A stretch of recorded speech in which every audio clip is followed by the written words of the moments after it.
શુભમ કરોતુ કલ્યાણમ આરોગ્યમ ધન સંપદા શત્રુબુદ્ધિ વિનાશાય દીપજ્યોતિર્નમોસ્તુતે દીપજ્યોતિ પરમ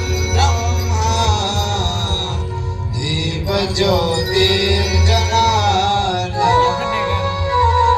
દીપો હરતુ મે પાપમ દીપ જ્યોતિર્નમોસ્તુતે। પ્રાર્થના કરજો કે મનીષભાઈ વગર છે ને આવીને આવી એનર્જી આપે, આખી રાત્રિ ધરતી કરીને આવ્યા છે છતાં એને ઉર્જા છે। જુઓ ભાઈ, ખૂબ ખૂબ ધન્યવાદ। હોવા જોઈએ જ્યાં છીએ ત્યાં નહીં, જ્યાં પહોંચવું છે એના સપના જોવા જોઈએ। આ ગુરુકુલ પ્રસ્થાપિત કરી પછી સંતોએ સપના જોયા હશે ને કે આપણે આ સમાજને સંસ્કારી સમાજ બનાવવો છે, આ સમાજને સત્સંગી સમાજ બનાવવો છે, અને એટલા માટે જ આ ગુરુકુલની સ્થાપનાઓ થઈ હશે। સાંભળજો મારા વાલા દીકરા અને દીકરીઓ, તમે સપના જોવો છો એની ખબર કેમ પડે, અને માતા પિતા તમને ખબર કેમ પડે કે તમારા દીકરા દીકરીઓ સપના જોવે છે। રાત્રે 10:30-11 વાગે દીકરો કે દીકરી ઘરમાં હોય, બાપ કામ કરીને આવે, માં કામ કરીને આવે, દરવાજો ખોલે અને દરવાજો ખોલતા 11:30 કે પણ પોતાનો દીકરો કે દીકરી જો ભણતા દેખાય તો સમજવાનું કે સપના પૂરા કરી રહ્યા છે। સવારે વહેલી 5 વાગે માં ઉઠે ને ઉઠીને જોવે કે પોતાના બાળકો કંઈક કરી રહ્યા છે તો સમજવાનું કે સપના પૂરા કરી રહ્યા છે। એમ કે આ દુનિયામાં સપના બતાવવાનું કામ ખાલી 4 જગ્યાએથી જ થાય। એક સપનું માં બતાવે, બીજું સપનું બાપ બતાવે, બીજું સપનું શિક્ષક બતાવે, અને ચોથું સપનું સમાજના સફળ થયેલા લોકો બતાવે। માંથી મોટું સપનું બા દુનિયામાં કોઈ ન બતાવી શકે। અને મારા દીકરા દીકરીઓ એટલું સાંભળજો, તમારું સપનું શું છે એની મને ખબર નથી, પણ એક સપનું તમે ચોક્કસ જોજો। એ સપનું શું છે ખબર બેટા? ગરીબ જન્મવું ને એ ગુનો નથી દીકરા, પણ માતા પિતા ગરીબ મરે ને તો આનાથી મોટી બીજી કોઈ ભૂલે નથી સાહેબ। માતા પિતાને અમીર બનાવવાનું સપનું જોવે ને એ દુનિયાનું સૌથી મોટું સપનું છે। તમારા બાળકોને સમજાવો કે સપનું જોવો બેટા, કેમ કે દુનિયાની કોઈ પણ ઘટના પહેલા મનમાં બને, પછી તનમાં બને, પછી વતનમાં બને। આ મન તન વતનની યાત્રા છે, બાળકોનું મન મોટું થાય તો જીવનના શિક્ષણનો સાચો હેતુ સાર્થક થાય। ઝૂંપડા કાંઠાની અંદર એક નાનકડા આમદા ઝૂંપડાની અંદર એક માં પોતાના 5 બાળકોને ભોજન કરાવી છે। સૌથી નાના બાળકને ભોજન આપ્યું, ભોજન પોઈતું, જેવું ભોજન પૂરું થયું એટલે માએ દીવો ઠારી નાખ્યો। દીવાને ઠરતો જોઈ નાનકડા બાળકે માએ સવાલ પૂછ્યો કે માં દીવો કેમ ઠારી નાખ્યો? બોલે બેટા આમાં જેટલું કેરોસીન છે ને એટલા કેરોસીન તું ભરી શકે એટલા માટે ખાઈ નાખ્યો। ટ્રસ્ટીસીઓ બેઠેલામાંથી કોઈની હાલત એવી નથી કે દીવો ઠરી જાય તો બાળક ભણી ન શકે, પણ આ માં બહુ વિઝન વાળી હતી। આ માં છે ને દીર્ઘ દ્રષ્ટિ વાળી હતી। આ મને ખબર હતી કે ઝૂંપડાના અંધકાર કરતા મારા જીવનનો અંધકાર મોટો છે। માએ સપનું પડે કે ના પડે જોઈ લે, આ બાપને ફરક પડે છે। આજથી ખાલી એટલો ફેરફાર કરો સાહેબ, હાર પહેરાવાથી વંદન ન થાય, અંદરનું હૃદય પગળે, અને એમાંથી એક પાણીનું ટીપું બની આંખમાં આવીને બાપના પગને અડી જાય ને તો એને સાચું વંદન કહેવાય। આ થાય તો વંદન થયું કહેવાય। ખાલી પોતાના માઇન્ડસેટને બદલો તો વંદન થાય। બોલો આગે ના? આજે ધ્રુસકે રડી રહી છે ને બા, સાંભળે છે ને મારી વાલી દીકરી? તને કહું છું દીકરા, આજે ધ્રુસકે માં રડી રહી છે ને એને ખબર છે કે દીકરીને કેમ ભણાવે છે। તન ફરક પડે કે ના પડે? એને ફરક પડે છે બેટા। જ્યારે તું એમ કહે છે હમણાં વાંચું, આજે વાંચું, કાલે વાંચું, આળસ કરે, પડી રહે છે, પોતાની જાતને છેતરે છે, ન કરવાના કામોની અંદર પગ મૂકે છે, તને ફરક પડે કે ના પડે? એને ફરક પડે છે બેટા। જ્યારે ખરાબ મિત્રોની સંગત કરે છે તને ફરક પડે કે ના પડે? જો દીકરી જો, એને ફરક પડે છે। થોડો ફેરફાર કરો સાહેબ। આ દીકરાઓને સમજાવો કે તમારા મા બાપને કેટલો ફરક પડે છે। સાંભળજો મારા વાલા દીકરા અને દીકરીઓ, નજર હટી દુર્ઘટના ઘટી। ટ્રેન જો ટ્રેક પર હોય ને તો આપણને એક ગામથી બીજા ગામ પહોંચાડી દે। બોલો હા કે ના? અને આ જ ટ્રેન જો ટ્રેક ચૂકી જાય તો ગામમાં ઘૂસી જાય। બેઠેલી બધી દીકરીઓ દીકરાઓને કહેવા માંગુ છું, દીકરા દીકરીઓ ટ્રેક ના ચૂકતા। આ તમારા બાળકો મોટા થઈ ગયા છે, ખોટું લગાડતા નહીં। આ તમારા બાળકો મોટા થઈ ગયા છે, એની હવે કુંડળી નહીં ચેક કરો ને તો હાલશે, તો એની મંડળી રોજ ચેક કરજો, કેમ કે એની મંડળીઓનું ભવિષ્ય બનાવે છે। આ ટ્રેક ના ચૂકે એટલા માટે કહું છું સાહેબ। નંબર 2 ઉપર કહું છું, મર્યાદા ના છોડતા દીકરા। આપણે કોના સંતાનો છીએ? આપણા નામની પાછળ કોનું નામ લાગે છે જિંદગીમાં ભૂલતા. નદી શાંત હોય ને તો લોકો ફોટો પાડે દીકરા, પણ આ નદી જો ગામમાં ઘૂસે તો લોકો ગાળો દે. એકવાર મર્યાદા ચૂકી ગયા ને, સમાજ તમને ક્યાંય સાચવશે નહીં. મનને મોટું કરીને મર્યાદિત બનતા શીખો. તમારી મર્યાદાઓ બેટા ક્યારેય ના છોડો. Your limitation is your liberty. તમારી જે મર્યાદાઓ છે ને એ જ તમારો ખુદનો અસ્તિત્વ છે, અને મર્યાદાઓથી વિશેષ દુનિયામાં કાંઈ હોતું નથી. દીકરીઓ દીકરાઓ મારી વાતને બરાબર સમજી શકો છો ને શું કહેવા માંગુ છું? એ હોશિયાર છો, સમજદાર છો. અને ત્રીજી વસ્તુ, ક્યારે અહંકાર ન કરતા બેટા, ઈગો ના કરતા દીકરા. અને એમાંય મા બાપની, શિક્ષક, સંતો સામે તો ક્યારેય નહીં, જે આપણા જીવનના સાચા જીરાદોર છે. સમુદ્રની લહેરો આવે, લહેરો જાય, લહેરો આવે, લહેરો જાય. ખાલી લહેરો આવે ને તો એને સુનામી કહેવાય, સુનામી. અહંકાર. તને કદાચ થોડુંક આવડી ગયું છે વાલી બેન, સાંભળ મારી વાલી બા, તું ખાલી વિચાર તો પા, તારા સંતાનો તારા પપ્પા બેઠા હોય અને તારું પૂજન કરે બા, તને કેવી મજા આવે. એ મજા જો આ માતા પિતા લઈ રહ્યા છે. બહુ નસીબવાળા છો, બહુ નસીબવાળા કે તમારી સામે તમારા જીવતા જાગતા માતા પિતા છે. બહુ નસીબવાળા છો, તમારી પાસે તમારા જીવતા જાગતા સંતાનો તમારી સામે બેઠા છે. ચાલો ને આપણે એનું આજ ભાવથી વંદન કરીએ. બધા જ હવે ચહેરાઓ માતા પિતાની સામે ફેરવી દો. મારી સામે એવું છોકરાઓને જોવાની જરૂર નથી, એલઈડીમાં જોવાની ક્યાંય છે. એ બોલતો જ આવે, ખાલી સાંભળતા જાઓ અને પૂરા પ્રેમ સાથે હું કહું કાંઈ નહીં કરો બેન, બેન પ્લીઝ. આ એ આંખ છે જે આપણે દુખી થઈએ ને એના પહેલા દુખી થાય છે. આ એ આંખ છે જે આપણા ઉજાગરા પહેલા ઉજાગરા વેઠે છે. આ એ આંખ છે જેને આપણા જીવતર માટે આંસુઓને હંમેશને માટે છેડા છે. અને બેટા આપણે આ છેલ્લે આંખને ક્યારે જોઈને એ આપણને યાદ નથી દીકરા.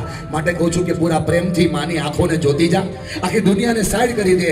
આ એ આંખોને ખાલી જોયા કર જે આંખોએ આપણા જીવનને બનાવ્યું છે. ગોટાક કર કહેતા આ દુનિયામાં ચંદનીની છોડ ક્યાંય નહીં મળે, ચંદનીથી મોટું કોઈ નથી. દુનિયાને સાઈડ કરી ખાલી તમારા સંતાનની આંખોમાં જોયા કરો બસ. બાકી એટલા માટે જીવનમાં સમસ્યાઓ શરૂ થઈ છે. આપણાને એમના વચ્ચે જે પ્રોબ્લેમ થાય છે ને એટલે થાય છે કે એની આંખોમાં બેટા શાંતિથી ક્યારે જોયું જ નથી. થોડુંક આ વચ્ચેથી હટાવી દે, નજદીક જતો રહે બેટા, આ વચ્ચેથી હટાવી. બહુ દુઃખ થયું હશે માં, પણ આજ અમે તારા સંતાનો તારી માફી માંગી હાજી રહે છે. અમે તને વિશ્વાસ આપીએ છીએ, અમે તને પ્રોમિસ કરીએ છીએ કે ક્યારેય આંસુ નહીં આવે માં.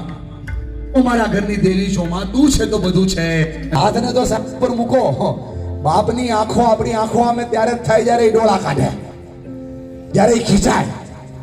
ચાલો સંતાનો, આજ તમારો બાપ તમારી સામે બેઠો છે, પિતા પરમેશ્વર તમારી સામે બેઠો છે.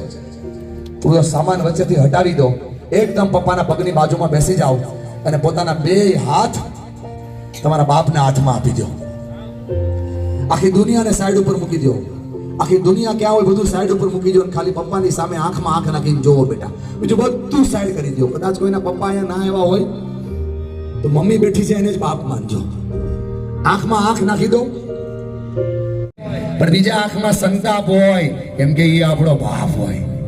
હિંડોળા ખાતે ઝૂલતો હોય તોય ભલે અને ઝૂંપડામાં રહેતો હોય તોય ભલે, દિલમાં હંમેશને માટે સંતાનોની ચિંતાનો સંતાપ હોય. દુનિયાનો સૌથી મોટો ભરોસો એટલે બાપ. પહેલો ભરોસો એને આપણા ઉપર કર્યો. આમ સાયકલ પકડી હતી ને અને મૂકી દીધી, જા દીકરા તારો બાપ હજી બેઠો છે. આ સુધીમાં કોઈ દિવસ આપણે આ બાપની આંખોમાં બેટા જોયું જ નથી. એ 5 વર્ષનો દીકરો હોય તોય ભલે અને 18 વર્ષની દીકરી એ જ બેઠી છે તોય ભલે. આખી દુનિયાને સાઈડ કરી તમારી નજર ખાલી તમારા પપ્પાની આસપાસ આખી દુનિયાને સાઈડ કરી દો. અને આ બાપ છે ને, બાપ એ તો છે ને ભાઈ દુનિયાનો સૌથી મોટો છાંયો છે. એવો છાંયો છે કે જેણે આપણને તડકામાં ઊભા રહેવાના બદલે આપણને છાંયો આપ્યો છે. આમ જો ખંભા પર નહીં હોય તો પીઠ પર હશે, પીઠ પર નહીં હોય તો માથા પર હશે, માથા પર નહીં હોય તો આંગળી ચેક કરવાની આંગળી હશે, અને આંગળી તો પડછાયો ચેક કરવાનો યાર. જેના છાંયે આપણે ઊભા હશું ને એ છાંયો આપણા બાપનો હશે. બાપથી મોટો છાંયો આ દુનિયામાં કોઈ ના દઈ શકે. એની સામે આંખમાં આંખ નાખો, એની આંખોને જોયા કરો. કેમ કે પિતા તમે અમારા ઘરના ભગવાન છો. હે બાપ, તમે છો તો દુનિયા છે અને તમે નથી તો કાંઈ નથી. બાપ, આ સુધીમાં વાણી, વર્તન, વિચાર, વલણ, વ્યવહારથી ઘણી બધી વાર અમારાથી એવું થયું હશે જેનાથી તમે દુઃખી થયા હશો. બાપ, ચહેરો બહુ ઉપર જતો રહે છે. બેઠેલા દીકરાઓને કહું છું કે હાથ જોડી પ્રાર્થના કરો કે અમારા કામ એવા નહીં હોય કે તારા કારણે અમારા કારણે તને અસ્તિત્વમાં તકલીફ પડે. એ હાથ જોડી પ્રાર્થના કરો કે હે પપ્પા, તમે જ મારા ભગવાન છો. તમે નથી તો કોઈ નથી, અને તમે છો તો બધું મારી સાથે છે, બધું મારી સાથે છે. મૂર્તિમાન રૂપે આપણે માને ભગવાન તરીકે સ્વીકાર્યા, મૂર્તિમાન રૂપે આપણે બાપને ભગવાન તરીકે સ્વીકાર્યા. જો મૂર્તિમાન રૂપે આપણે કોઈને ભગવાન તરીકે સ્વીકારીએ ને તો પછી એના દિલની ઉર્જા સુધી પહોંચવું પડે. એમાં એની પાસે તો મોર જેવું વાહન, માં ગણપતિ તો મારી જેવા, અને ઉંદર બિચારા શું કરે, ઉભા રહીને મનોમંથન કરવા લાગ્યા. દુનિયા દુનિયા દુનિયા વિચારતા હતા. બાપા એને થયું મારી દુનિયા મારી સામે બેઠી છે, મારી માન મારો બાપ. 4 પ્રદક્ષિણા કરી, દક્ષિણા ચોથી પૂરી કરી. ભગવાન શંકરની આંખ ખુલી, અને આંખ ખુલીને ગણપતિની સામે જોયા. ભગવાને કીધું શું કરતા હતા ગણેશ? બોલે કાંઈ નહીં બાપુજી, શરત લાગી હતી માં ને અમારે, કાર્તિકેયને અમારે, કે દુનિયા ફરીને આવે એ માન.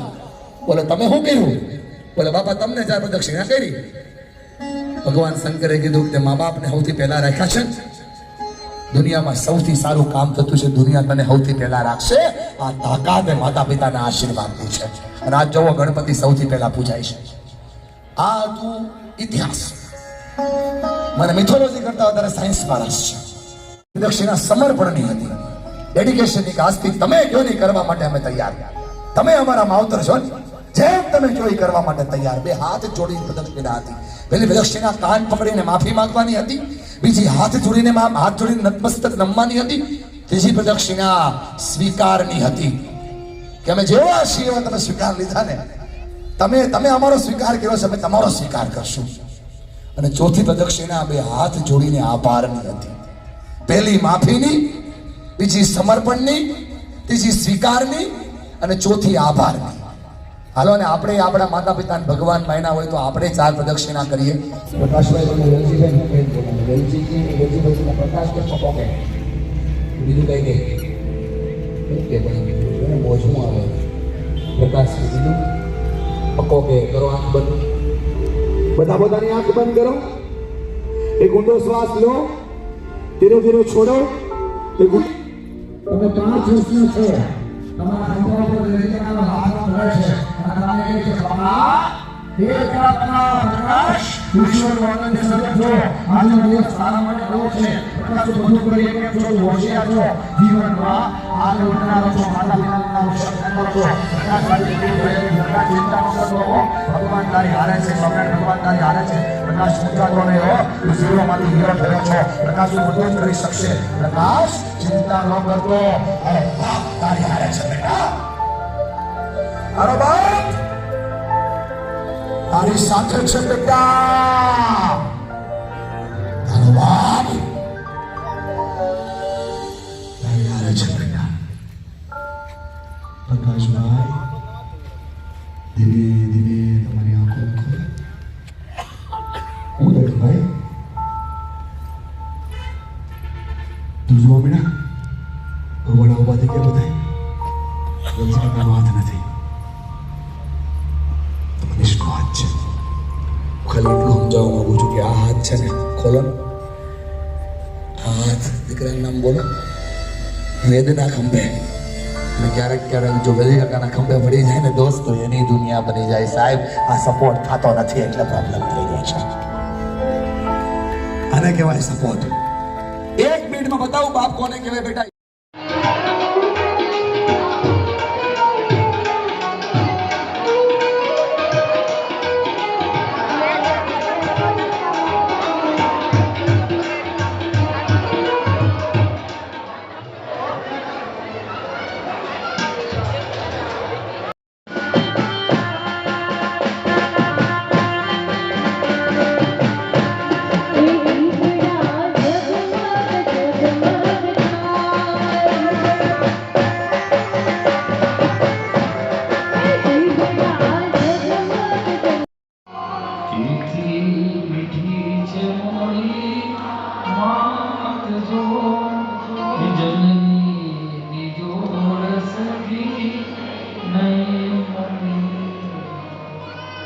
માની સેવા કરો અને મોઢે બોલું માન, પછી હાથે નાનો પણ સાંભળે, પછી મોટપની મજા કડવી લાગે.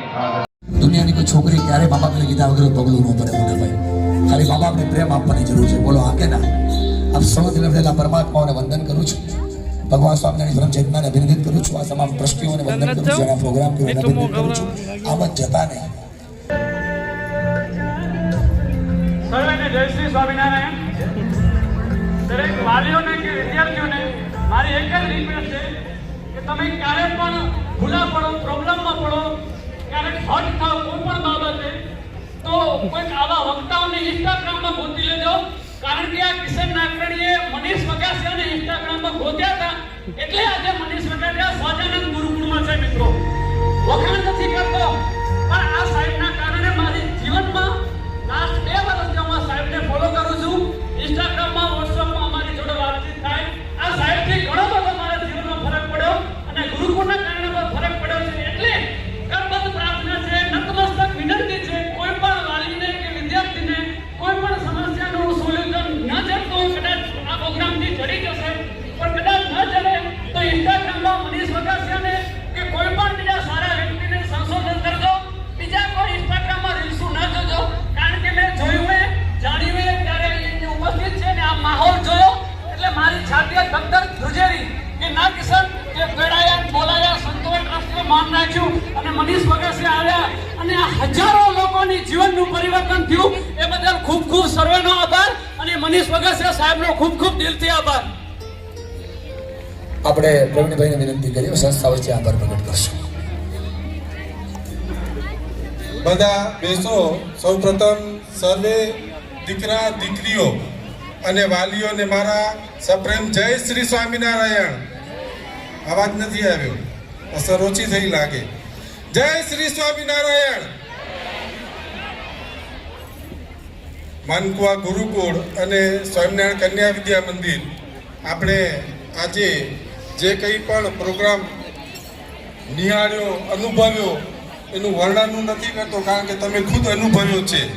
પણ આજના દિવસમાં આ વાતાવરણમાં જે કંઈ પણ વાત તમને પોતાને તમારા દિલની અંદર, મનની અંદર અભિભૂત થઈ હોય, એનું ઇમ્પ્લિમેન્ટ કરવાનો નિર્ણય લેજો.